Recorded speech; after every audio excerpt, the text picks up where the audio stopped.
I'm Declan Isaacson. And I'm Neo Yang. And today we are interviewing Mr. George Banda at 4:06 p.m. in Milwaukee, Wisconsin. Okay, Mr. Banda, can you tell us about your childhood and early life? Okay, again, my name is George Banda, and I was born in Mirando City, Texas. It's a small little town, approximately 300 population, and moved up here to Wisconsin in about 1952, 1953, when I was a small child. Was part of the migrant workers stream that came up here as seasonal workers. My dad found a job here at Miller Compressing here in Milwaukee, and there was a lot of jobs back then, so it was pretty quick that he found a job here, and a good paying job. So we stayed here in Milwaukee, and I've been here since '53, and have spent most of my life, actually all of my life, just here in Milwaukee now, and Atlanta. Braves fan, and now a Brewers fan, and I've always been a Packer fan. So, Did you ever go to any Braves games? I did. I was a small child, but I remember some of the Braves games. And Hank Aaron playing, and so yeah, it was a lot of fun. I enjoy baseball and sports in general, and also obviously the Packers, and the Packers are still around. So, and now with the Bucks, so I'm doing it all around sports, mostly as part of the audience. Okay. And can you tell us about learning English as a second language? Yes, back in those days, they didn't have any bilingual teachers or anyone that could put you off to the side in the back of a classroom and teach you Spanish or English from Spanish to English. What they did then was, cold turkey kind of thing. He says, here's a book, here, go to the back of the room there and look at it and then study it and then try to learn by yourself, on your own, which is almost impossible because I'm looking at the book and it looks Greek to me because I can't understand it. But fortunately, there were some friends of mine there in that same classroom who spoke pretty well English, and they helped me along. And that's how I learned, is the other students, and maybe 2 or 3 of the other students that were also bilingual, who had picked up the language, who were there before I was, kind of helped me through that and learned little by little and picked it up. And then watching TV, and going to stores and hearing other people speak the language, you start to pick it up. And that's how I learned it. And most of us did back then. Okay. And on a similar note, can you tell us about where you went to grade school? Grade school here in Milwaukee was the Holy Trinity Grade School I think it's on 4th and Bruce. And it's still there. The building's still there. I don't believe it's a school anymore. But that's where I had my grade school education. Started there at probably first grade, all the way up through 8th grade there at that school. It was a parochial Catholic school, so a lot of religion was involved. But the teachers, who were nuns, Sisters of Notre Dame, taught all the classes, and they were very, very good teachers. Also very strict and disciplinarian, and so you had to, when you went into that school and sat down at that classroom, you were there to learn, and they were there to make sure you learned. So very, very strict. What kinds of students went to that school? There were back then in the 50s. In early 60s, it was a mixture. There was some Polish and German and Italian and Spanish, of course, the Latinos. So it was a mingling of different nationalities that were who attended that school, and we all worked really well together. We all got along together, and we really didn't, differentiate from who was who and who was that. It was just, you were all just a bunch of kids together and having fun and learning. Okay. Were there ever any difficulties you experienced growing up Hispanic in Milwaukee? Because you're in the neighborhood, which was near South Side, near National Avenue. So in that area, it was quite a few Latinos. So so we just hung out in maybe a 8-block area, 8-block square area of Latinos. So we very seldom venture outside that area. So we just stayed in our neighborhood.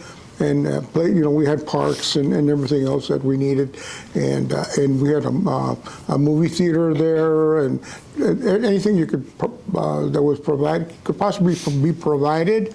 Grocery stores, drug stores, hardware stores, where everything was there. So we kept into the neighborhood, so we actually never confronted any kind of racism or any issues pertaining to that. So not until I think high school, at the high school level, where now you're engaged with other students who are not from that neighborhood, who are from the suburbs or other areas. There were some issues, but not real bad issues, just some derogatory remarks, but for the most part, because even the high school boys tech, there was a lot of students from all over the city and the county. So again, very little racism of any kind, and every so often you'd catch it, but nothing that really bothered us too much, because we just hung out together and we were always supportive of each other. Okay. Do you think that sort of familiar sort of life, living in a community like that, do you think that had any impacts for you later on in life? Yes, it did. Having that, the parents and it was, we had my mom and dad, and my grandfather and grandmother, so it was an extended family. So we all very, very supportive. And then the neighborhood was also very supportive.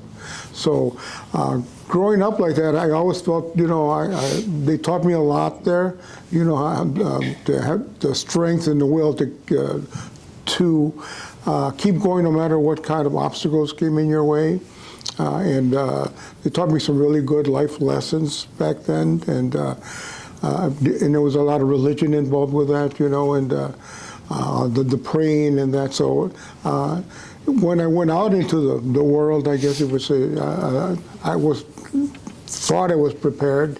There's always those other things that you would never see coming, but for the most part, yeah, it was good to be part of that community, which helped me have the character that I have now. And did you go to church? I did. During that time, we went to church 6 days a week for years. For as long as I was at school there, 8 years. So 8 years, 6 days a week. For 8 years. And what parish did you attend? It was a Holy Trinity parish, which was part of the Holy Trinity School. And the church was right there. And as students at that grade school, every morning you had Mass. So Monday through Friday, you had Mass in the morning, and then you went to your classes. So that was always a big part of my education in grade school, was religion. What'd you do for fun when you were younger, around grade school? Well, we played, they had a number of parks around in the neighborhood, playgrounds, we called them, and so there was a lot of baseball involved and football. Again, you had the baseball teams in Milwaukee, and you had the minor league teams, and you had just different taverns that would have leagues that would play against each other. So you had baseball. So baseball was pretty big. So there was a lot of baseball playing during the summer, of course. Then in the fall and winter, we went into football. And there was also something that I was introduced to as a young, we all were living in that neighborhood, was bowling. Bowling was foreign. I didn't know what the heck bowling was. And we got into it because in that neighborhood, which was part Polish and German, there was a lot of bowling. It was very popular at that time. So there was bowling lanes all over the place in the city. And there was within 3 or 4 blocks of us, there was a bowling lane. So we started starting to play and learn bowling, which was a lot. It is a lot of fun. But that was the only sport that I didn't know about, that was introduced to me and to the rest of us, and we had a lot of fun with it. You mentioned the Germans and Polish in Milwaukee. Did you ever have any experiences with those communities? Yes, we did, because we went to school together, and we went through different parties that they had, the weddings. We were invited as kids. It wasn't so much as a formal invitation. We knew one of the friends in my grade school. They knew, hey, my uncle's getting married and at this hall, come on over, So we would, I guess you would call it just walking in and not being invited, but having a good time there. So there was the Polish weddings, the German weddings, the Italian weddings, the Serbian weddings. So we were, got to experience a lot of that, their traditions and their religion and their language. The Germans, the Polish, and the Serbian, and the Italian. So we mingled pretty good then. Again, there was that neighborhood there that was all mixed. We got along pretty well. And you mentioned earlier going to Boys Tech High School. Can you tell us a little bit about going there? Yes, that was at the time was one of the best schools in the city, if not the county. And it was kind of prestigious to go to Boys Tech. They had an entrance exam to make sure that you qualified to go to that school. Your grades had to be at a certain level. And they always looked at your record, obviously, from your grade school to see if you did qualify. If you had too many absences or tardies or whatever, you wouldn't be accepted. So to attend Boys Tech at that time was pretty cool to do it, and I enjoyed it. I enjoyed going to school because I met more people, more friends. I made more friends there. Met people from outside that neighborhood, outside that community of Serbians and Polish and German and Italian and the Latinos. There was, outside of that, there was a whole different community. There was, Franklin and Greenfield and those suburbs that I had no idea what they were, never been to them. They were just too far outside of that, our community, for us to travel. And at that time, I don't think any of us had vehicles or cars, so you couldn't just get in the car and drive. So it was interesting. That's one of the things I really liked about Tech is I got a chance to meet other people from outside the community. It was a trade school, so you learned to trade. So you could learn that trade and then maybe go on to get some kind of degree in, not much a degree. I think there's another name for it, but it doesn't come to mind right now. But it's a journeyman, and to become an electrician, a plumber, or carpentry, printing, all these jobs, a machinist, tool and die makers. So they had that experience there at Tech, and that's what they taught you. And you had that advantage now in high school that you got this. Also, you were also learning, if you didn't want to get into any kind of those trades, you also had classes to prepare you for college. So it was an all-around school. It was a very, very good school to go to. And it was interesting because I'd never been to it was out of my comfort zone to be in that type of school, going from grade school where everything is learning, history, civics, sociology, math, things like that, and also you go into a school that's specifically for the trades, and a little part of it to prepare you for college. But I look back on it fondly, and I got a chance to learn to play an instrument. A big part of the band at Boys Tech, and also was in gymnastics there. They had a lot of extracurricular activities. They had an excellent football team. I think they were #1 in the city for 5 years in a row, and gymnastics also state champions. So yeah, great school, a lot of great people. I got a chance to meet fantastic teachers, very, and a lot of those teachers were veterans, Korea, in World War II. Do you think having a teacher being a veteran made a difference? Yeah, thinking back now, I think it did. They had that experience that from kind of a disciplinary experience from the military, and they used that to teach the kids. They were a little more strict, and again, and that was one of the things about high school there is being strict with some of the teachers was like the nuns. The nuns were very strict, so I was like, okay, some of the students would complain, well, he's so strict, he won't let us do this or that, and you got to sit in there and not move and this and that. And we're like, you should have seen the nuns. The nuns were very strict too. So, one of the things I liked about those teachers that were veterans is that sometimes they would share some of their experiences. And as kids back then, it was kind of cool to learn about the military, and some of them were pilots, so that was a real cool thing that when they flew, and in World War II or Korea, and we known about World War II in Korea, but just through the media and in some of the books and the history books that we were studying. But I enjoyed the veterans, and at that time, veterans were looked upon a little bit more favorably than some of them are now. It's getting a lot better, but yeah, I still remember some of those veteran teachers, and they were very good, very, very good, and strict, but they were, you couldn't help but like those people. They were just very, very cool.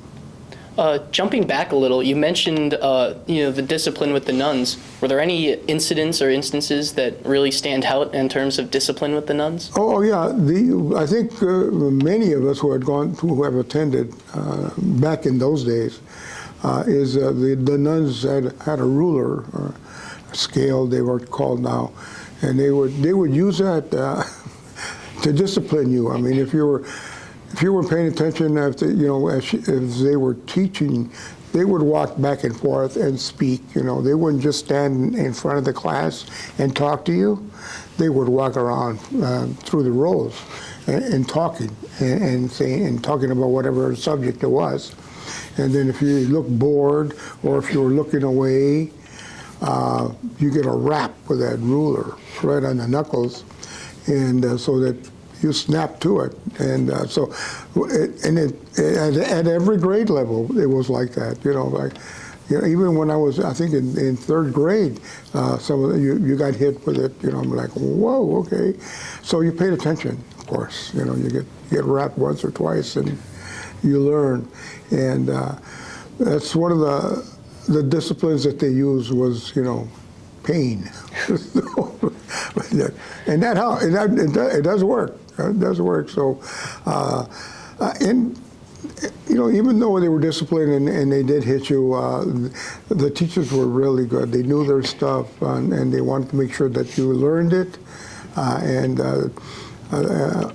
they could see that, hey, you got to learn this now because it's going to help you in your future. You don't know it now, but it will help, and it does. It did help.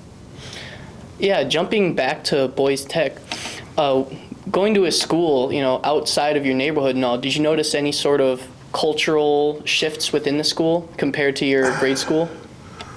I didn't. I did notice was the students. They were out from the suburbs. They were dressed better than we were. They seemed a little smarter because I believe the schools that they were attending were maybe a little more superior than the public schools that I had attended. So I did notice that they seemed smarter than I was, and the guys that I used to hang out with, and they seemed to dress a lot better a little bit more fashionable than we were. And they were kind of put off with, they weren't as friendly as everybody else was that I had been familiar with. I don't know if they thought we were inferior or if they just, maybe just didn't like us. And so I did notice that difference about that, okay, these guys from the suburbs, obviously they come from rich families, or at least they had more money than our families did. So that's one of the things that really stood out for me when I went to high school, is seeing the kids from the suburbs were a lot more better off, it seemed to me.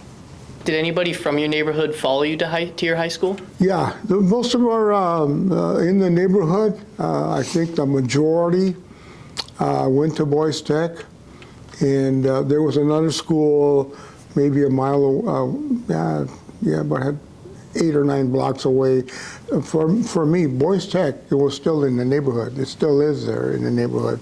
So it wasn't, I wasn't going far away to go to that school. It was just a few blocks. But the other school, South Division, which was still in the neighborhood but was further away, maybe a mile, that was also a good school, and that was a co-ed school. Boys Tech was it was a boys' tech, all boys, no girls. They had maybe 2 or 3 women teachers. The rest of them were all men. And the other school, South Division High School, was co-ed. So a lot of the guys wanted to go to co-ed because there's girls there. They want to see girls. So they went there, but the majority followed me into Boys Tech. Changing gears a little here, can you tell us about the music scene growing up in the 60s? Well, it was quite a change. In the early 60s, I remember it was kind of laid back. Doris Day, Perry Como, Frank Sinatra, kind of the latter part of Frank Sinatra. Very, like I said, very laid back kind of music. Nothing that jumped out. And as time progressed in the early 60s, you start to see a little change. Then you start to see what at the time was called rock and roll. You had Chuck Berry, Elvis Presley, people like that that were coming out and loud and fast, and just the music, it was just so different from what I had been hearing late 50s, early 60s, that now that you could just see the writing on the wall that the music was changing to rock and roll. And I remember my parents and a lot of other parents just hated it, didn't like it. It was too loud, and they don't make any sense, and they're dancing all around here. What's that all about? But that was the scene that was changing. And then a few years later, it changed again. These guys from England came, called the Beatles. And they changed the whole music scene. From then, there was rock and roll, and I was changing to something a little different. A little rock and roll, but not the same as rock and roll that was in the late 50s, early 60s. The Beatles changed the whole music scene. And all the Motown sound back then, and the rock and roll was kind of pushed to the side. And then the Beatles came in, and it was the British invasion. You had all British singers and bands coming in, Rolling Stones, and the Rolling Stones are still going out there. So that changed again, that music scene. So it was an interesting time to be there, to see it, and witness the changes as the music was changing. Were there any specific events regarding Milwaukee concerning the music change, like any concerts or anything? Let's see. The Beatles came here to Milwaukee in the 60s, early 60s, maybe 63, I think they were here. And that caused it was almost, I don't want to say riot, but it was, well, the girls obviously went just bonkers for the Beatles, right? So they came to the Milwaukee state, not the stadium, but the arena here downtown Milwaukee is where they played. And I mean, it was hundreds of thousands. I figure 60 to 90,000 people were down there to watch. And most of them couldn't, I think only 3,000 could get into the venue, but there was, 80,000 outside. And all down the street of Wisconsin Avenue, And then some knew where the hotel that they were staying at, so there was another 10,000 over there. So, it was a big deal. I mean, it was all over the radio, on TV, and that's all they talked about was the Beatles. Wherever they went, it was big news, and they were traveling all over the country, and then the other English groups started coming too, and they were just as popular, or not just as popular, but popular, but not. The Beatles were the biggest thing that came. Did you ever go to any of those concerts? I did not. I listened to their music. It took me a while to get kind of used to the music because I was mostly the rock and also the Motown sound from Detroit. And you're talking about the Supremes, Marvin Gaye, and people like that. I enjoyed that quite a bit. So when the Beatles came in, it was a totally different kind of music, and so. It took me a while. I don't know if I was resistant to it on purpose. I don't want to listen to it. I got my Motown. I'd keep that away from me. But then eventually, little by little, and for everybody, they started. This is not bad. And John Lennon and Paul McCartney were also excellent writers and songwriters. So they were writing great songs, and they're still popular today. And then all of a sudden you say, that it's pretty good. It's really, really good. And these kids are actually pretty talented. And they look different, again, with longer hair, that nobody had long hair here at all. I mean, it was short. And they came dressed differently, speaking differently because, they're British, and the long hair. And it was, I know that a lot of the parents, just couldn't stand it, but they came in waves and then just took over. All right, changing topics here. What do you remember about the protesting in Milwaukee regarding the civil rights movement? Terrace Eason, report to the Henke Center. Terrace Eason, report to the Henke Center. Okay. But what I do remember is Father Grappi. Father Grappi was a very popular, or depending on your view, priest. And he led marches from the north side to the south side to try to, demonstrate, the inequalities, that was happening on the north side compared to this side. On the south side, and there was a lot of segregation. I mean, blacks were almost not allowed to come on the south side. If you saw a black on the south side, people would call the police. And you just, it was real weird. And so he led these demonstrations to say, hey, this is not right. We have to desegregate ourselves, and anybody can move anywhere and live anywhere they want to. And that wasn't the case. So he met a lot of resistance, and that was on TV, so there was a lot of fighting going on. And then the riots came on the north side, and because there was just so much inequality that it goes to a boiling point, and then it spills over. And so there was a lot of anger, and they started burning some buildings. The protesters were burning buildings and looting, and that's what happens. You get the people that are already angry, and now the looting starts, and then it gets chaotic, and then nothing gets accomplished. So then it was one of those dynamic times, and you try to understand, okay, there's so much inequality here in this city. This a very segregated city. I mean, there was, you stayed on your side and we stayed on this side. There was like boundaries, and if you stepped over a different,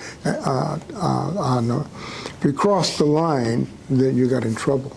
So, and you almost knew it, so well, don't go over to Franklin or Greenfield or Greendale, or, because you're not wanted there. You get that feeling, and so for Father Grappi to see that and say, hey, something's got to be done. We got to, tell people this is not right. We're going to start marching from the north side to the south side and start that conversation. But again, that was a real tough time. We had a real strict police chief, Harold Breyer, and he was extremely strict, and I believe he was, very prejudiced. And so he really buckled down on anyone that was trying to demonstrate, and he would send out the police and, lock everybody up and, beat up everybody with their sticks to keep control. That's what his main thing was, to control people. And the way he did that was, club them, lock, handcuff them and throw them in jail. That no more trouble. And that's not the case. That just stops it for a moment. Did you ever find yourself involved or witness any of these protests? I did. I went 16th Street, watched the protesters come through, and it was peaceful, except for some of the bystanders, the ones on the sidewalk were angry, and shouting out obscenities and throwing things, and you're like, wow, it's like it was eye-opening. It's like, oh my goodness, why is everybody so mad? What's going on here? What did these people do?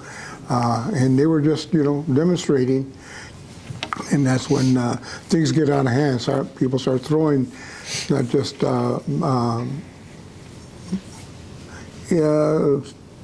pieces of paper or something like that, or just yelling out an obscenity. So all of a sudden somebody starts throwing a bottle or a brick. And then that's when the melee starts, So people are defending themselves. They says, hey, you just hit me with a brick. Now I'm going to get you. So then the fight starts, and then the cameras come out and film it all, and it looks terrible. It was terrible.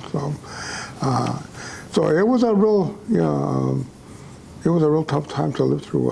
Very high explosive during that time, and so it finally settled down, and there was a curfew put on. You couldn't, after 6 p.m., everybody had to be inside. Couldn't go out at all for anything, or you get arrested. So, yeah, it was. I witnessed it, and it was terrible. And I said, my goodness, we're all the same. Why can't we get along? Just real weird. Yeah, can you tell us anything about the protests regarding the Vietnam War in Milwaukee? Well, and again, during the 60s, was a volatile time. So the protesting, the segregation, and then also the war in Vietnam, that a lot of young people at the time thought it was not a good thing. That we shouldn't be there. This is what happened in Korea. We're there, and nothing, ever got done. We just got a lot of Americans killed. So they were protesting that. A lot of, mostly young college students were protesting, and some civilians were out there feeling the same way about the war, and they. Again, marching through different streets and burning their draft cards. You had a draft card that you have to sign up when you're 18. I guess you have to sign up with the Selective Service. I believe that's still done now. Do you happen to know that? Yeah, I believe it's done. Yeah, still. Do you have to go down and at least maybe do it online, I think, now. But you had to sign up for a Selective Service, and you got a draft card. So it was again very strong feelings on both sides. You know, during that time there was a lot of you know, we were brought up to, you know, America, and America does nothing wrong, and you know, we're always the good guys. We always wear the white hat, and then you start to realize that maybe that's not so. You know, maybe we should rethink about going to war, and why are we there? And that's what a lot of people started to think, and that's when they got the groups together and said, hey, we got to do something. And then you start having the burning of the draft cards and the protests, and some of them got out of hand. I know in Madison, they had bombed, I think, one of the departments at the university there, and someone, I think a security guard or somebody was killed there. And so, yeah, it got out of hand, and I remember here in Milwaukee, right here on Water Street, where they had the induction center for going into the military, was over there on Water Street in St. Paul. Building still there.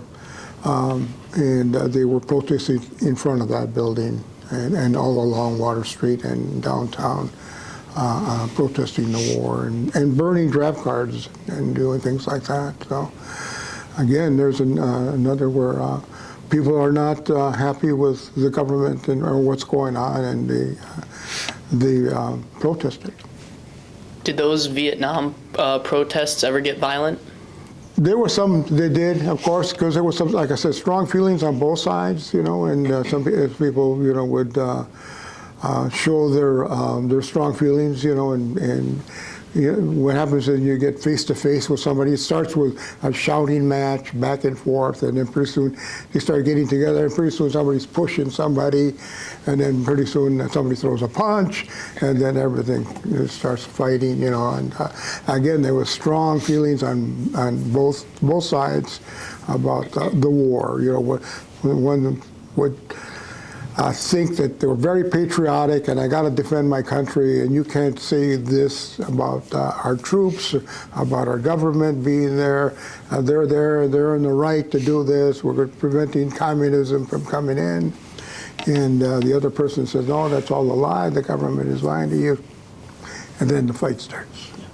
Did you ever witness any of these protests? No, not in person, on TV. Yeah, there was always there was always the TV that news that would be on as soon as there was any kind of protest. The cameras were there to follow to see what was going to happen, and usually a fight started. Switching topics here, would you say that there was ever any division between the north and south sides of Milwaukee? Oh yeah, absolutely, yeah. Like I said, it was like a boundary, a line there that you shouldn't trespass. You know, the south side wouldn't go to the north side. You know, unless they had business there for whatever reason. You just didn't leisurely walk over there. And the same thing with the north side. They were just a thought. It was no man's land. We stay on our side, you stay on your side, and everything should be good. And that's not the way the city should live. You know, I mean, we should all mingle Herman, and get to know each other. The team has arrived. Bob Herman, the team has arrived. So yeah, there was a you know, say an imaginary boundary line that do not trespass, and yeah, you had to stick to it back in those days. Yeah, you don't want to be caught on the north side, and people on the north side didn't want to be caught on the south side because there was always some kind of a confrontation. Can you tell us what sort of caused this division? Do you know? It was deep inner feelings of prejudice. I'm talking about that. You know, the people on the north side should stay on the north side, and this is the way it's always been. You stay on your side of town.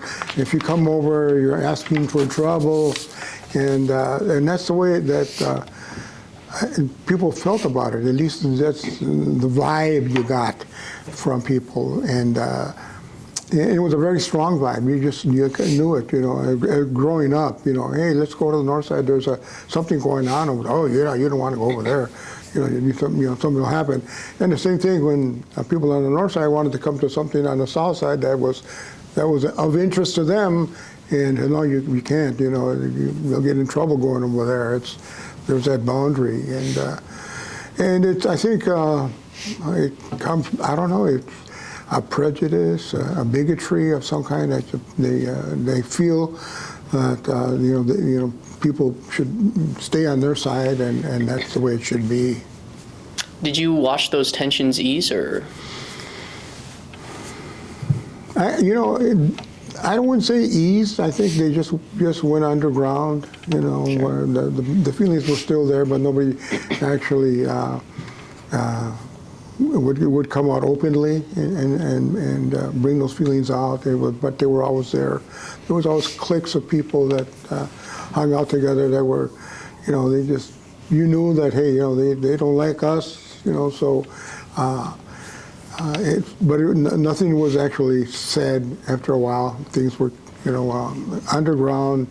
You keep it under your vest, and if you said anything, then you got into trouble. So let's just pretend that everything's okay.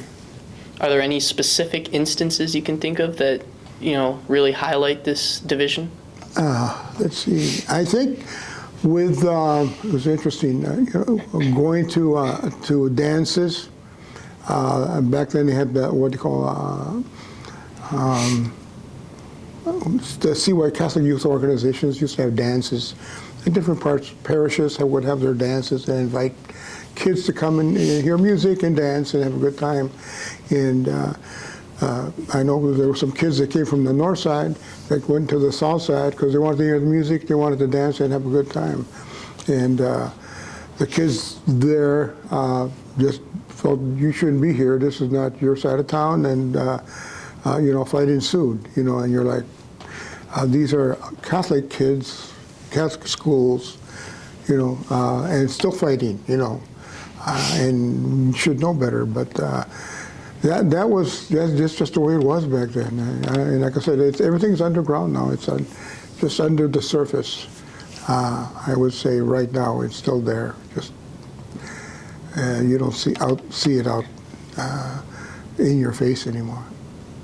Changing gears here, how'd you end up joining the military?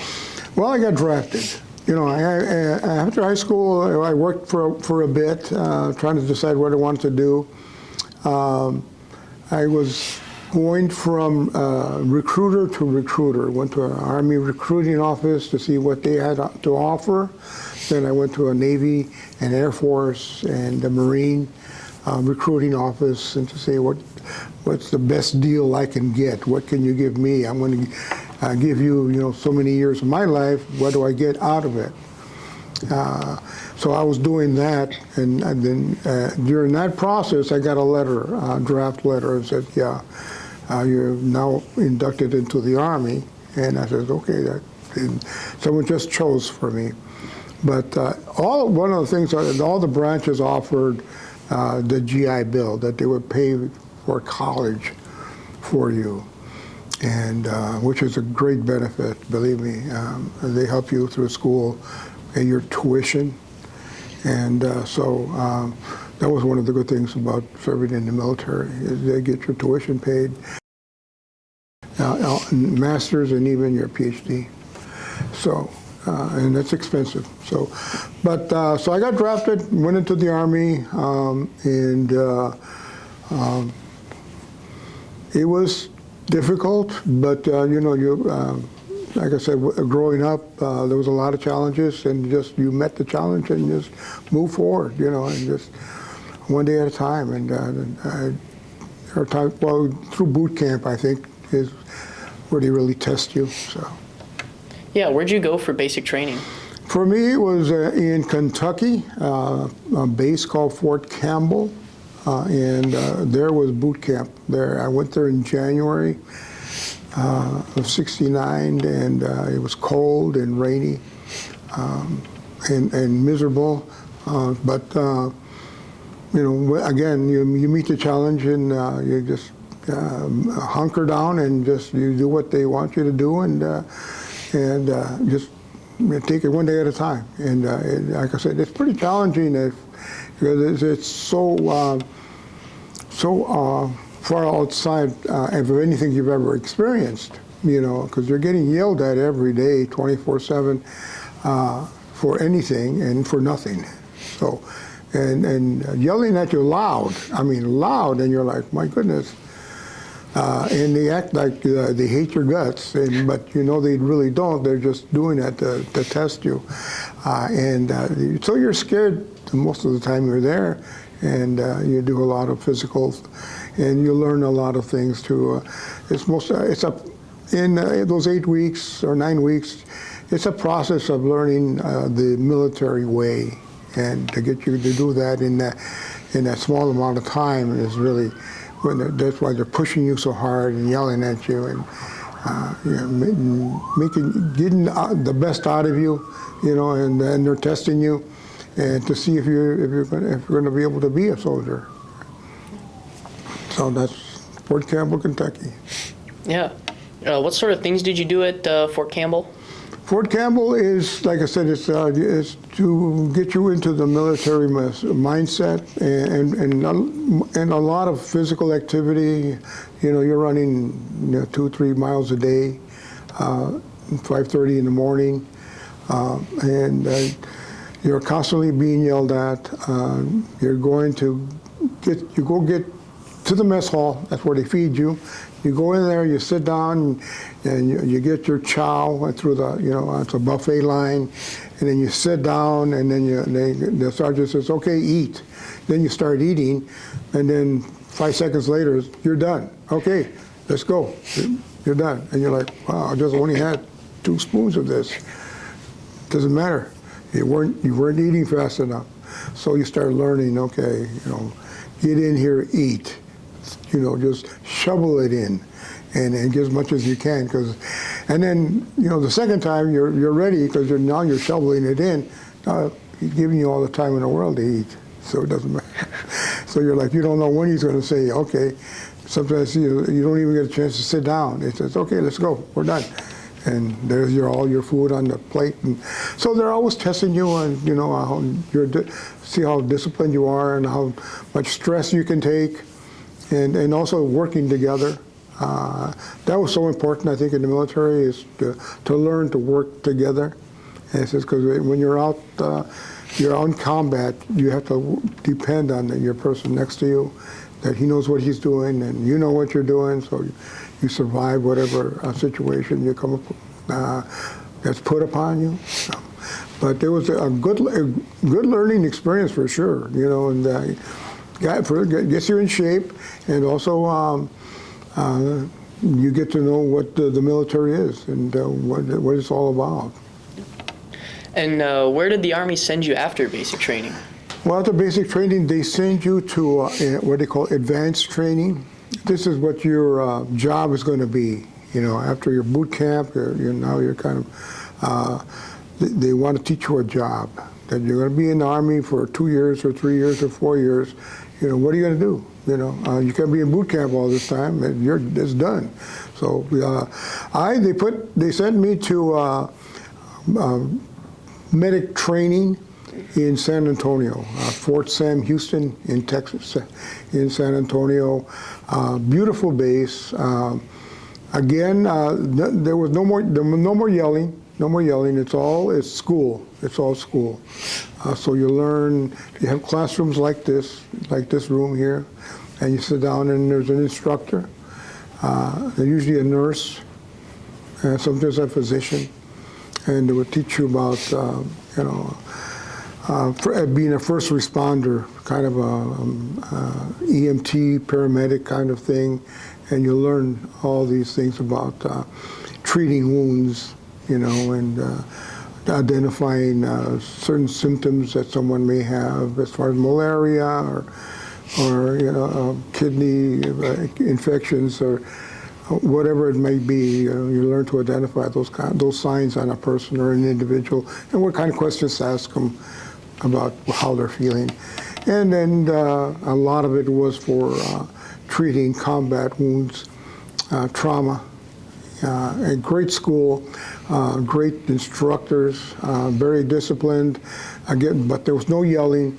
It was all strictly classroom. You're here to learn. We want to teach you, and we want to teach you as quickly and as much as possible in these 14 weeks that we have you. So it was classrooms every day, Saturdays too, and Sundays you had your day to do anything you wanted to do.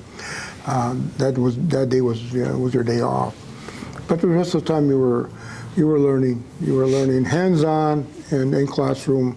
So that's very intense from 8 o'clock in the morning till maybe 5 o'clock.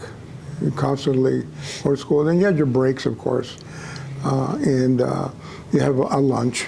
So you go to lunch. But for the most part, it's just learning how to be a medic. Was there a certain reason you were selected to be a medic? Well, I had some experience in grade school and in high school too. I had done a lot of first aid classes for the American Red Cross, and for the school that I was in, there was a teacher that was involved with the American Red Cross and taught first aid. I said you might need it, at home or, with your friends. So I found that interesting and something helpful. So I learned a lot of that in grade school and high school. So when I got to the Army, they give you a battery of tests to see what you're good at, and so I obviously scored a little high on that one. So they say, hey, this guy would be good in the medic profession, so or the medic field. So that's where they put me, and I'm glad they did. I enjoyed it quite a bit. In fact, I did it even after I got out of the military. Yeah. And joining the military and leaving Milwaukee, where you'd been all your life, did you notice any sort of cultural changes, and how'd that affect you? Oh yeah, I think the southern states. Spent some time in Georgia, Fort Benning, Georgia, and the southern states. Yeah, there's a whole different culture, a whole different. Way their food was different than I was used to here in the Midwest. Their language too, they have that southern drawl, so that was different. They still thought that the Civil War was still going on. We were all Yankees. They were obviously they're Confederates. We're Yankees. Anybody from the North is a Yankee. So we were all told you're a Yankee. From where? Wisconsin. You're a Yankee. And we won the war. So they still feel that way. I was real surprised by that, shocked actually. We're like, okay, they're still in the Civil War. So those are kind of a touchy subject, so we try to avoid talking about the Civil War and who won and who lost. Don't bring that up down there. So the draw I thought was pretty cool, to hear somebody speak differently than I was, who's still an American, but their language was a little different. It took a while to understand, because some of the instructors down in the South were from the South, so it took a while to understand what sometimes they have a very thick drawl or accent, and it was hard to understand, but after a while you pick it up. So again, the food, their traditions, again, the music, a lot of country western music they played. They love country western music. And some soul, what they call Motown, I found down there, but mostly country western music and country western stars, I guess, or performers.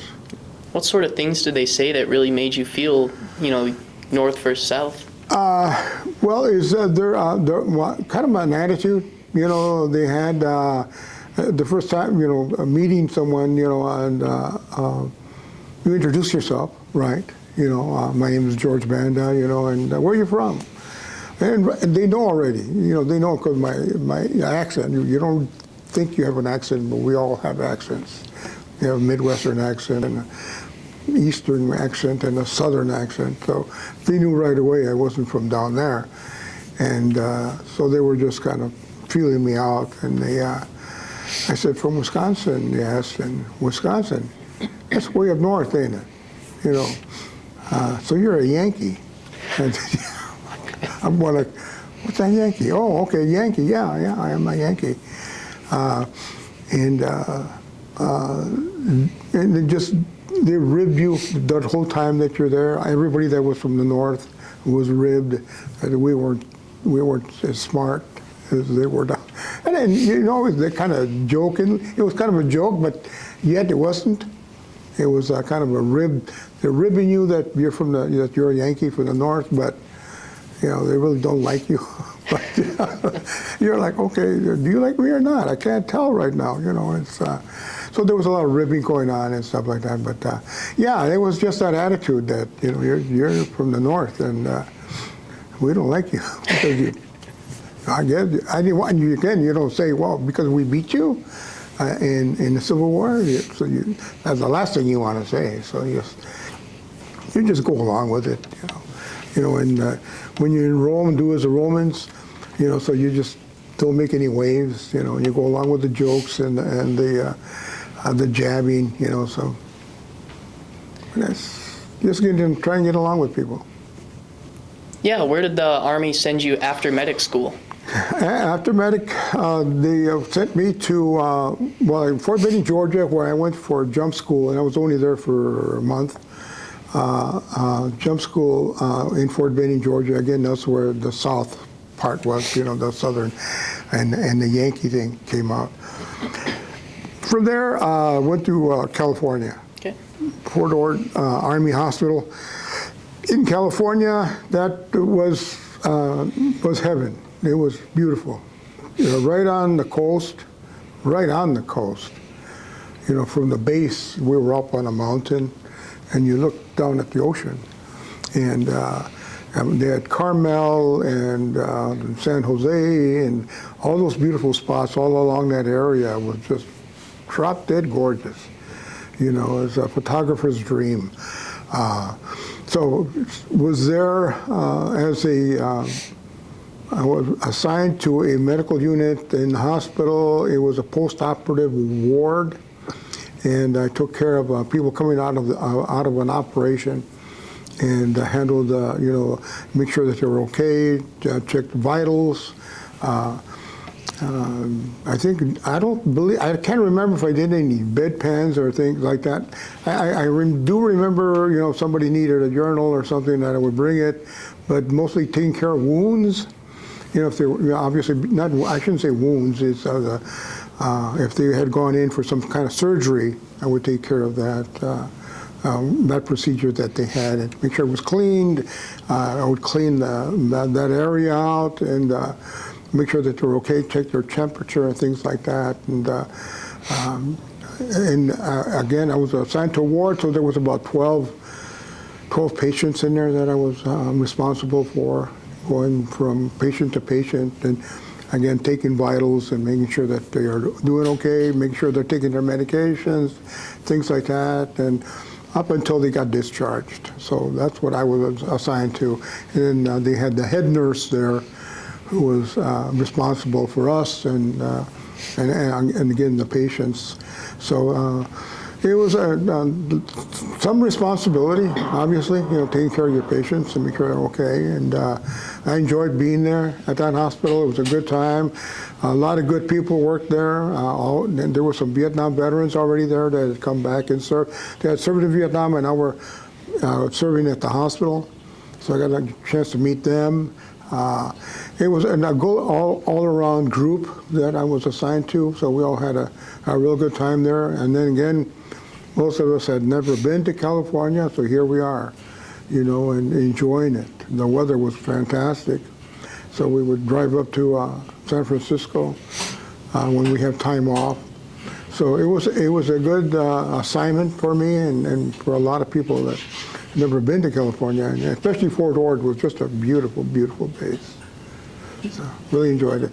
And I was there for, let's see, July, for about 4 or 5 months. then I got orders for Vietnam. Jumping back to Fort Benning, what made you decide to go to jump school? Well, two things. I've always, I had uncles, and they had been in World War II and had been paratroopers in Europe that landed in Normandy, and some were part of the 82nd and 101st Airborne Division who were parachuted into Normandy to begin that invasion. And I heard stories, and it sounded pretty cool. I said, man, I'd like to do that. Jump out of an airplane, that's kind of cool.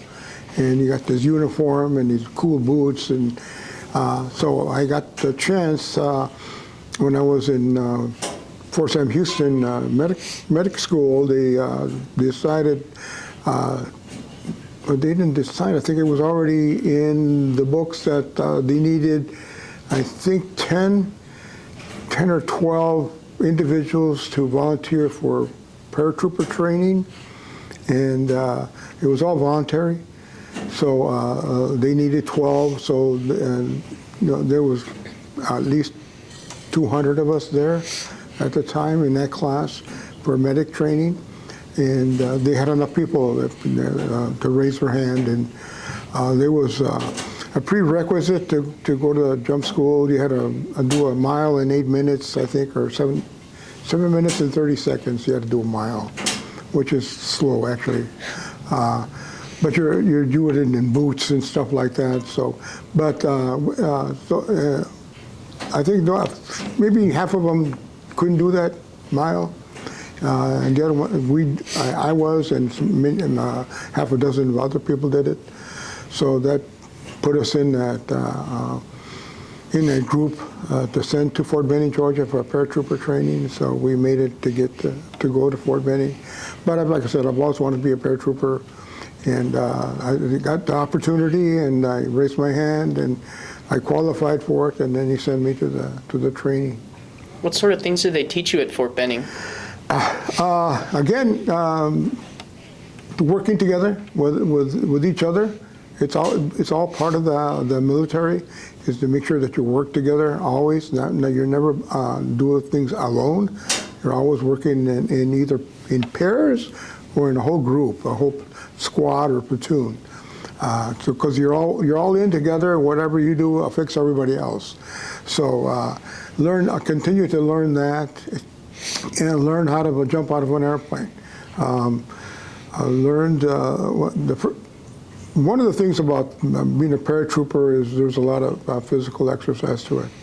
I thought boot camp was bad. It wasn't compared to Fort Benning, Georgia. There, you're doing 5-mile runs. Every morning you go out and do 5 miles.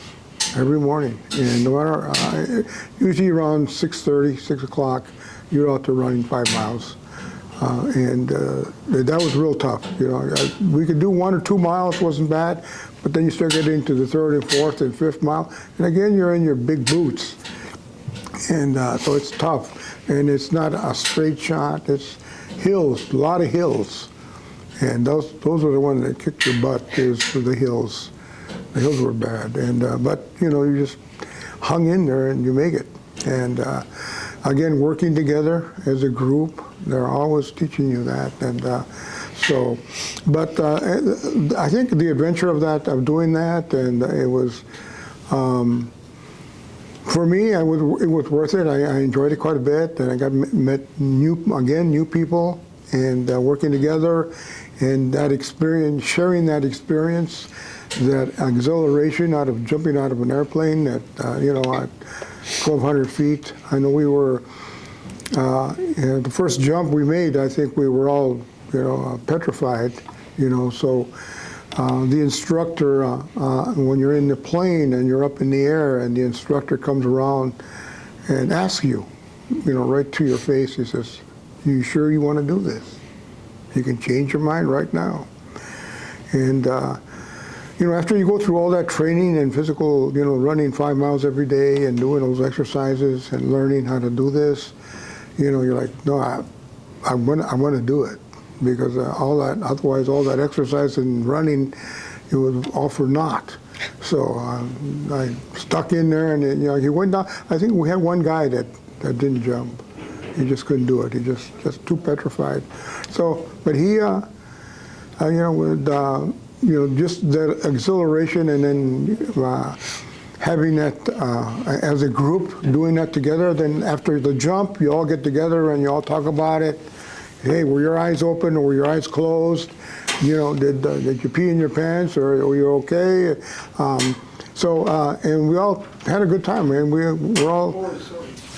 were all a great group, and so we all had a good time talking about. And we did 5 jumps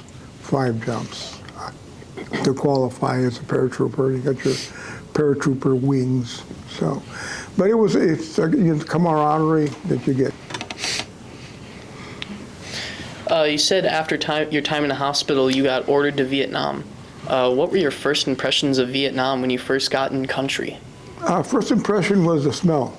The smell for me. First of all, it was almost 100 degrees, and the smell, something I had never smelled before. It was just a whole different kind of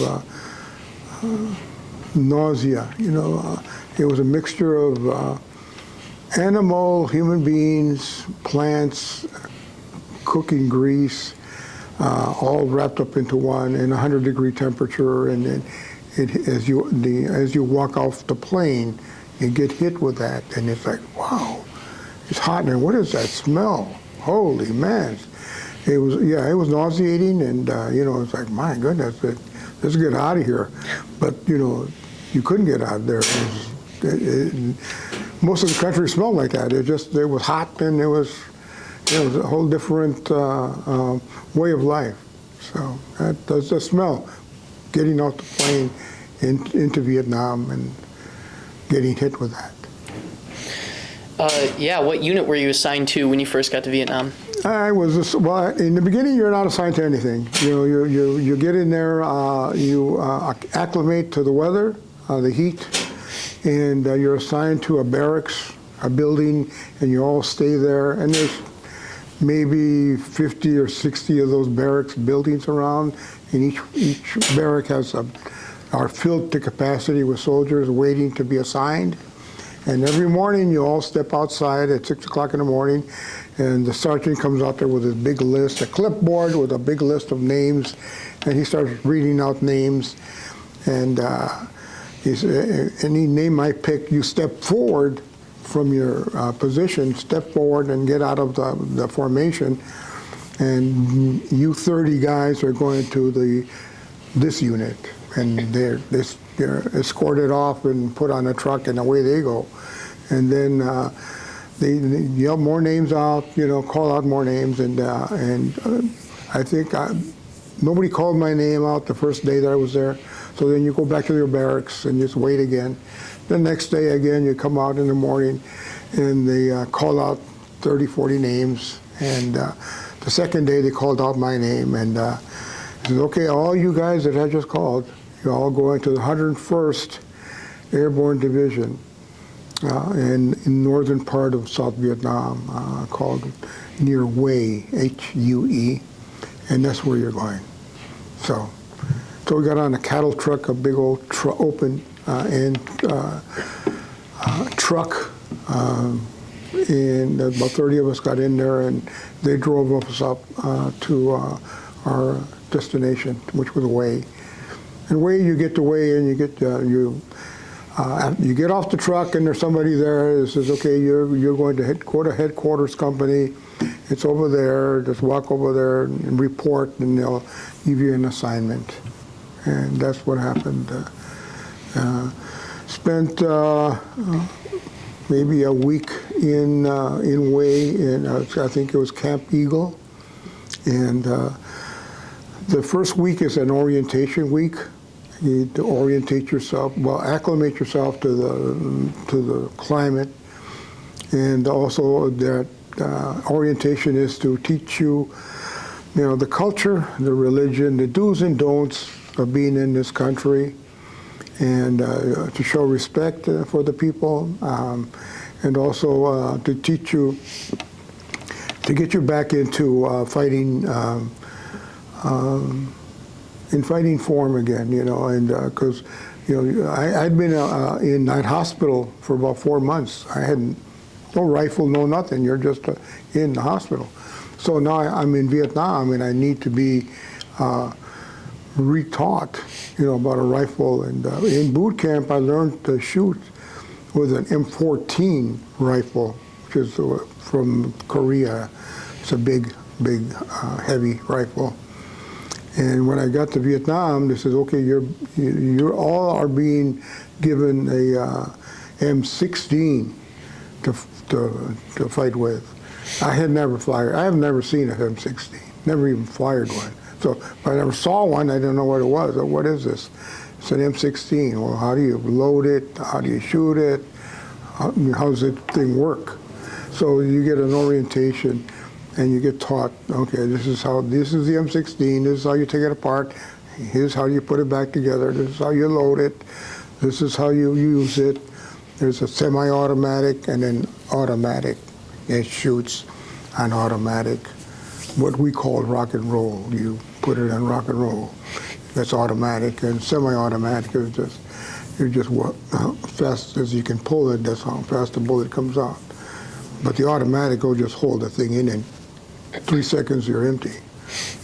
So learn how to do all that. Take it apart, put it together, learn how to shoot it, go on a range and shoot. Learn the different kinds of weapons that they had in Vietnam that we did not have back in the States. To learn how to familiarize yourself with those and shoot those. And so it was an orientation. So once that orientation was over, it was okay, you're ready.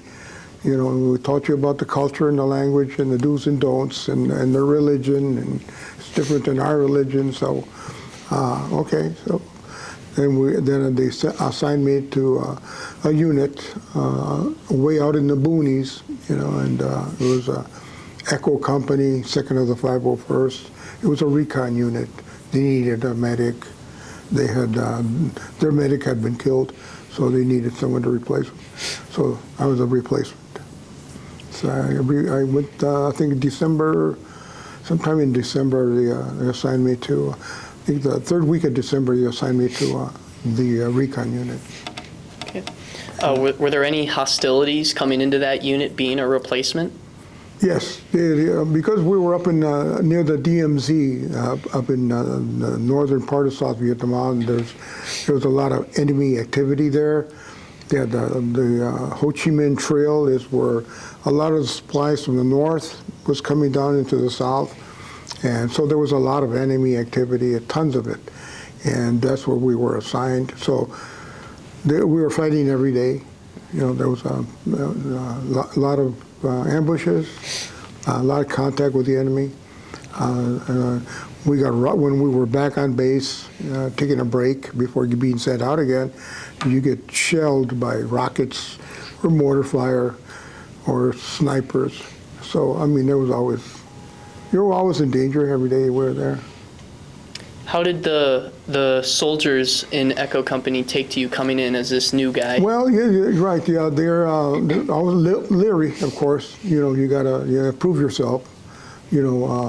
Being trained as a medic in the States is a lot different, and you go through it. In Fort Sam Houston, there was a lot of simulated, fighting. They take you out into the woods, and then they throw M80s around to make it sound like there's a mortar round going off and somebody shooting blanks, and it's loud, and there's explosions and things like that, and you gotta. Part of the testing at the last week of medic training is, all that, the M80s going off and loud shooting, obviously blanks are being shot, and then you have to, you find someone that's wounded, okay, how do you treat this one? And there's an instructor that goes along with you during that testing period. But when you get to Vietnam, there's no instructor, you're on your own, and so it was always intense. It was always intense. I had an M16 that I carried, but once somebody gets wounded, you have to put the M16 down, and you have to go out there without a weapon. So you're out there in the middle of nowhere, and either in a deep jungle or in an open area, doesn't matter, wherever that person was wounded, you got to get to them. And usually, first thing you do is you grab them, put them behind some place safe, a tree, a large boulder, a large bush, somewhere where you can get behind it to kind of protect yourself, because they're going to be shooting at you, because they see you there taking care of somebody, and they see you don't have a weapon. So you're a real easy target. So you try to get out of that area as fast as you can. You get to your patient, you drag them somewhere if you can. If you can't, well then you just, you treat them right there, and you hope that you don't get shot. So I had, whenever I went out to help someone, I would have the guys behind me that were there to cover me. Give me some cover when I'm out there. So if you see anybody trying to shoot me or come by me, that's the enemy, shoot them, because I don't have a weapon. And, I can't protect myself. I'm taking care of this guy. My full focus and my reason I'm there is to save his life. And I have to have... Terry, the referee has arrived and is in the gym. So I have to have full concentration on taking care of this person. I can't be worried about if somebody's coming over here or over there or not. Is focus on him to save his life. That's it. So, and that's all medics. All medics like that. Yeah, what kind of, if you remember, what sort of gear did you carry as a medic or just as a soldier, out conducting operations? It was about an 80-pound weight of that we had. Well, you're carrying ammunition, of course, the ammunition that you're going to need for your M16 plus extra ammunition, and you throw that in your backpack. You throw your bedding, you have bedding back there, and then all your food and water. So you got your C rations, they were cans. Back then they had cans. They were from World War II, but they were still good. I mean, they were, so you got, the more food you carry, the heavier the load. So you got all of your food and the water. Water's heavy, but you need to take water, because you have to stay hydrated, because it's hot out there and you're sweating. So you need a lot of water. So you take that with you. So it's about an 80-pound bag. And then as a medic, now I have to carry medical supplies besides. So I'm carrying all trauma dressings and scissors and IV solutions, in bottles. Back then they had bottles that we used. They didn't have any plastic containers. For any kind of liquid, it was always a bottle, a glass. So there's more weight to that, and all the trauma dressings that I could carry, all the medications I could carry. So that added another 25 pounds. So I'm carrying over 100 pounds on my back. But once the shooting starts, I take that off, right? And just take my medic bag with me. That's all I need. Because I could quickly, with they snap off, and then I grab that medic bag and then throw it over my shoulder and run or crawl to my patient. And a lot of weight. You're carrying a lot of weight. Just can't help it. You get used to it. You mentioned C rations. Did you enjoy the food in Vietnam? Most of it was pretty good. The C rations were good. There's always the favorites. The pork and beans were really good. Pound cake was excellent. Peaches and pound cake was a dessert that people would kill for to have. Everybody got their ration of pound cake and peaches, but usually that went first. Nobody wanted to save that because they're so good. And the pork and beans, and with the, everybody had some Tabasco sauce. I'll throw a little Tabasco sauce. And they had cans of spaghetti and green beans and things like that in cans. They were okay, and then there was some other stuff that nobody liked, and so everybody had their favorites as far as C rations, but they were all good. I mean, for being in the position that you're in that location, and you're hungry, so you're going to eat it. But yeah, it was good. It was good. It was, later on, they had what they call the plastic or the quick meals, the ER meals that they came in plastic bags, and you just put them in boiling water, and you get a nice stew out of it. That was really good. But that came later on. As I was there, I was already getting ready to leave Vietnam when those LERPs came in, and those ready meals. But I did get a chance to eat some of them, and they were very good. When you guys weren't out, what did you guys do for leisure in Vietnam? Usually come back, take a shower, and then you had your own cot, or you laid on the ground. People listened to music, and also wrote letters, and also read letters. You got back, you got letters, and they were all very important. So again, resting, writing letters, and reading letters, and listening to music, and just chilling, trying to calm down and relaxing and that. And Here, can you tell us about the rainy night in Vietnam? okay. During the monsoon season, it's usually during the winter times, their winters are raining, and it rains 24/7, just nonstop. Yeah. One of the things I had issues with in Vietnam is not only obviously being shot at and the dangers of that and booby traps, but nature itself. Being a foot soldier, you're out there in the jungles and walking among centipedes and vipers, snakes, scorpions, army ants, things like that. So there's a lot of danger in nature itself in Vietnam. So one night during the monsoon season, I mean, it's really raining, it's pouring. And it's unbelievable even to describe it. So you're wet all the time. So we have a poncho that we wore, and because I was in the recon unit, we didn't have tents. Tents, they're too large, and they get wet and they shine and they give away your position. So you're just by yourself, laying in the ground, on the ground in the grass, covered with a poncho, trying to sleep. And it's raining, cats and dogs, and it's getting cold. It gets down to 60, and it feels like it's because it's 80 or 90 during the day, and all of a sudden it goes down to 70 or 60 at night. You start shaking. You're so cold. So one night I'm laying on the ground, and I'm covered up and trying to get comfortable, and it's raining, and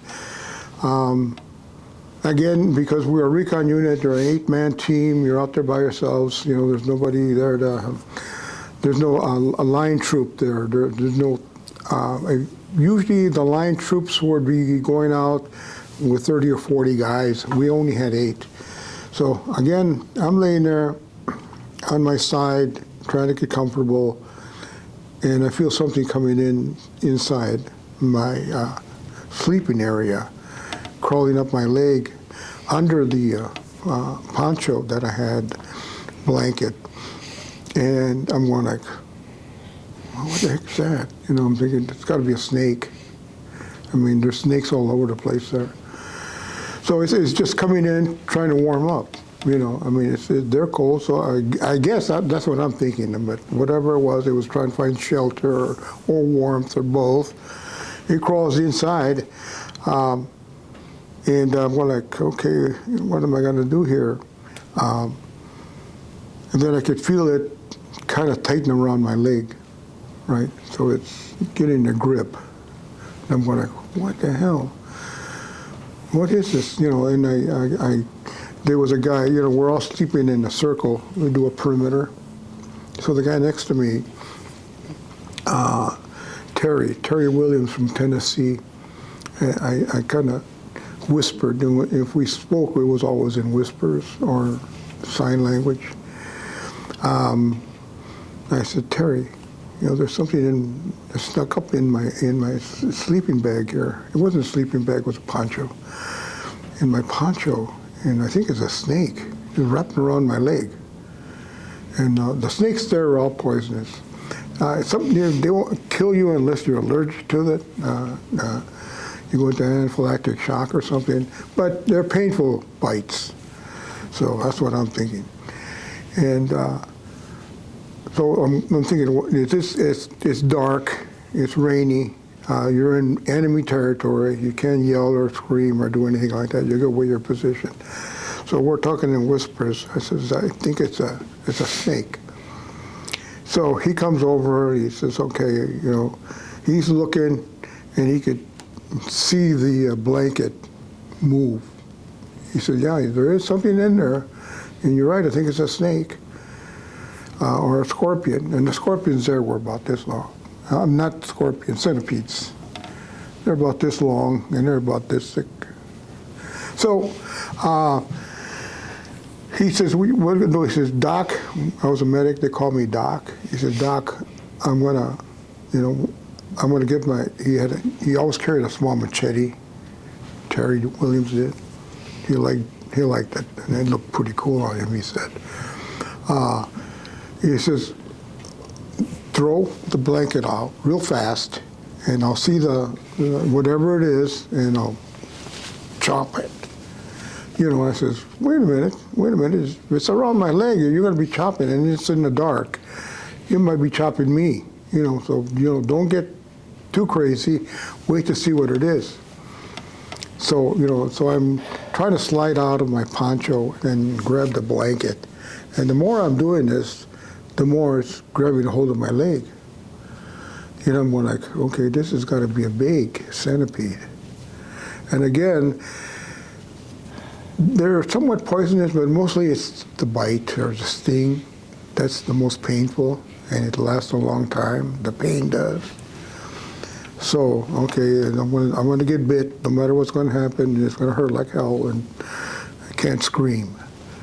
So what I did is I quickly threw the blanket over and jumped up, and hopefully, thinking that it would slide off or, jump away. And then that's exactly what it did.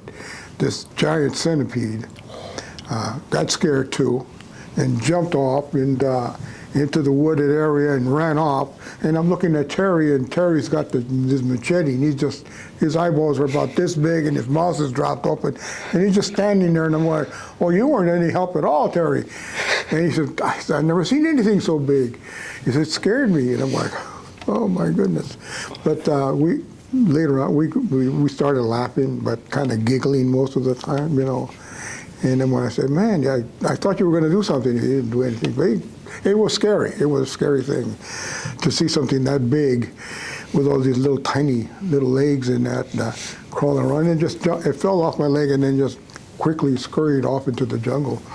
But we laughed about it and for the longest time, and always talked about it whenever we got together. We would talk about that centipede, and he froze.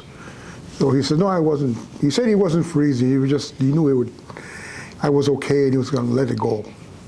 But I argued with him on that. I said, no, you got scared and you didn't do nothing. But anyway, it was one of those things that I'll never forget, and I'm sure, well, unfortunately, Terry was killed on July 9th, 1970 in Vietnam, so we never got a chance to get back together again, but we had that story together that we shared for a long time. Yeah, moving on. Before we switch gears here, are you willing to discuss combat experiences with us today? Oh, sure, yeah. Okay. So in some of the research we did before, meeting you here today, we read about an incident that occurred at Fire Support Base Henderson. Oh, yeah. Would you be willing to discuss that Sure. with us? May 6, 1970, the morning of 5 a.m., I was on watch. We were there to secure the base, not just us, but Alpha Company and ARVN's, the Army Republic of Vietnam. They were also part of the security for that particular small base. It was an artillery base. And it was near the demilitarized zone. We were within a few miles from the DMZ that separates North and South Vietnam, which is a very dangerous area. A lot of enemy activity there. So we were there. We got there on May 5th. And our lieutenant, Lieutenant Hawley, Richard Hawley, West Point graduate, could see that the location we were at, the jungle was just a little too close to where we were, and it didn't seem like a very safe place to be. So what we talked about it, not just to me, but the other soldiers that were there.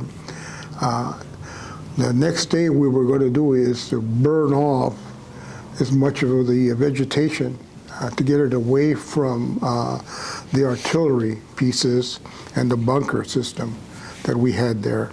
Because it was just a little too close. The enemy could get too close before we would see them, and then it would be too late.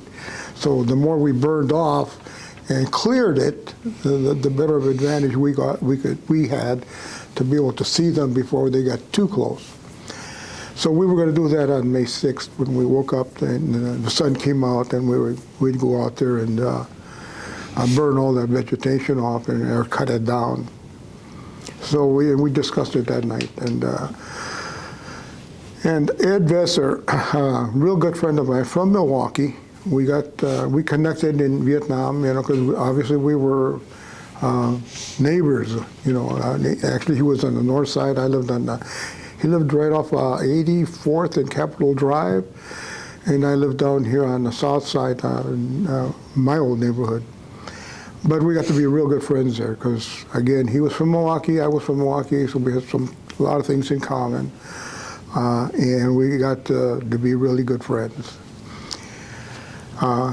He had just come back that July 5th, right before we left to go to that FSB Henderson. He had just got back from Hawaii, visiting his wife there. He was on R&R. R&R is a rest and recuperation or rest and relaxation. Is guys who are married and they have their wives, want to meet their wives. They get an R&R. We all got an R&R. Married guys got the choice of going to Hawaii to meet their wives there. So the wives would fly to Hawaii, and the Vietnam soldier, Ed, would fly to Hawaii and meet his wife there, spend a week there, have a good time, enjoy the beaches and food and whatever. And then he would come back to Vietnam and she would fly home. But they would be together for at least a week. They hadn't seen each other in 6 months, almost 6 months. So that's what he did, and he got back on May 5th, and right before we flew out to FSB Henderson, and we were, I wanted to talk to him and ask him, hey, how was Hawaii? How did it go? Did you go surfing? Did you go out on the beach? Did you go out partying? And so when we got to FSB Henderson on May 5th, again, Lieutenant Hawley saw how dangerous it looked there. He wanted to, so we did a little bit of clearing, not much.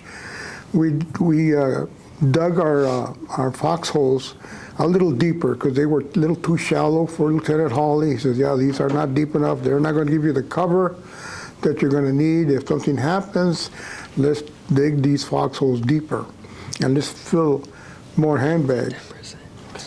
So we did. We filled more handbags, and we dug the foxholes a little deeper. And then we took a break, and then that's when I talked to Ed. I said, hey, this was about 5 p.m. We were kind of already breaking down to rest for the rest of the day and the night because it got dark. So I was talking to Ed, and he was telling me about Hawaii and how beautiful it was, and to see his wife, Connie, was his wife, Connie.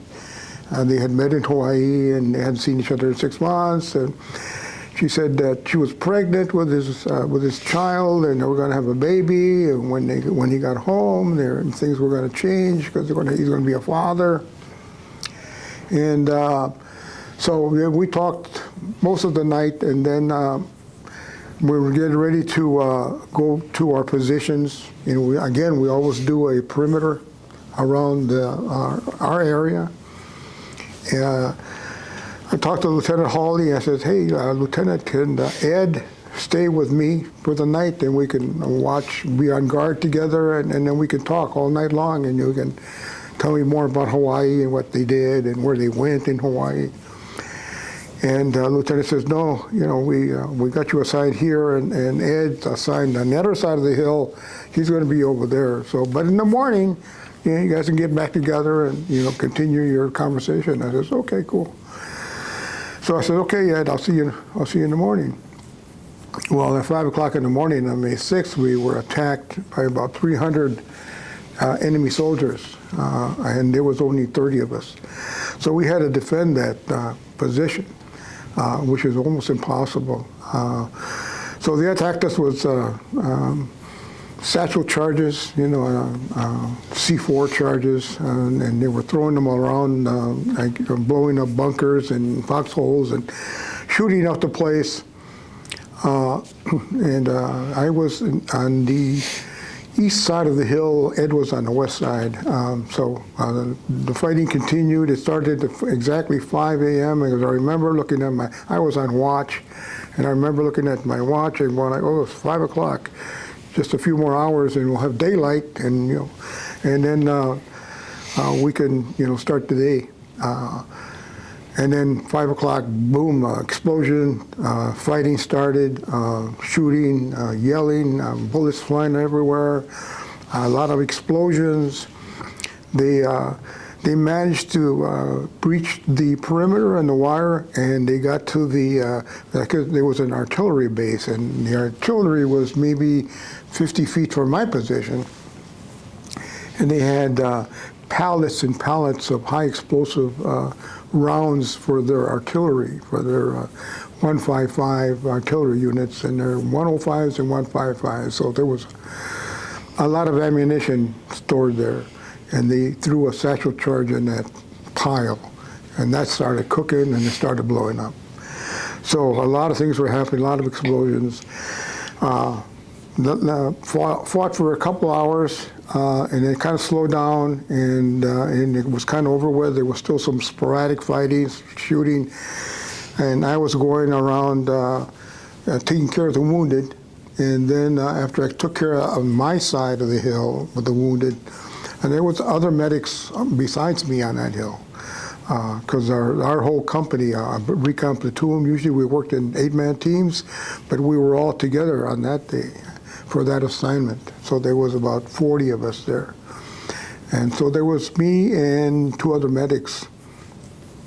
So when the fighting kind of slowed down and almost stopped, I went around, crawled to the other side to see if I could find Ed. And I did, but he was severely wounded, just barely alive. So I got a chance to get to Ed, and finally I crawled over to him. It was a very scary situation because I'm crawling over. It was still dark, and one of the things that happens in a firefight or a situation like that where there's a lot of shooting and it's dark, everybody gets trigger happy. They don't care who it is. Somebody's out there running or walking or crawling, and they don't know who it is. They're going to shoot. It could be me or anybody. You know, they're just the people are petrified or scared to death. You know, and they see movement out there, and they're going to shoot at it. So, and that's one of the things that I was worried about, because I'm crawling over to get to Ed, and I said, "Oh, somebody's going to shoot me. Either the enemy or my guys are going to shoot me, because they don't know I'm out here. You know, I'm crawling around, and I'm not yelling at anybody, because I'm trying to be as quiet as I can.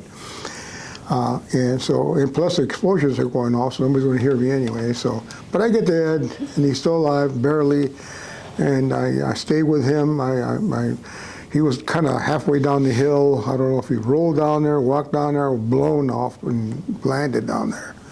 But I dragged him up to the top of the hill where there was sandbags to protect him, because there was some shooting going on, and the explosions were still going on. So I got up to the sandbags, and stayed with him.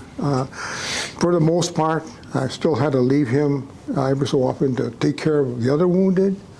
The other two medics, Doc Bowman and Doc Diller, they were both killed, so they were gone, and nobody else to take care of the wounded but me. So I had to go around and take care of the wounded, and then go back and be with Ed. So I was there with Ed till about, and again it was dark, and a fog had set in, a real thick fog. So the helicopters couldn't come in and land to help us out, or come in with gunships to fight off the enemy, because they couldn't see who the enemy was. It's just so foggy. They didn't just want to shoot. They'd be wind up shooting us. So I talked to Ed, and at 7:20 in the morning, he died.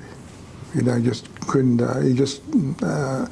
He was very strong young man, but 2 hours of being wounded like that and not being able to help him, he needed immediate care. The wounds were so severe, he would have to been in a hospital within half hour to operate on him, because he was traumatically wounded, and there was just no chance to get him out of there.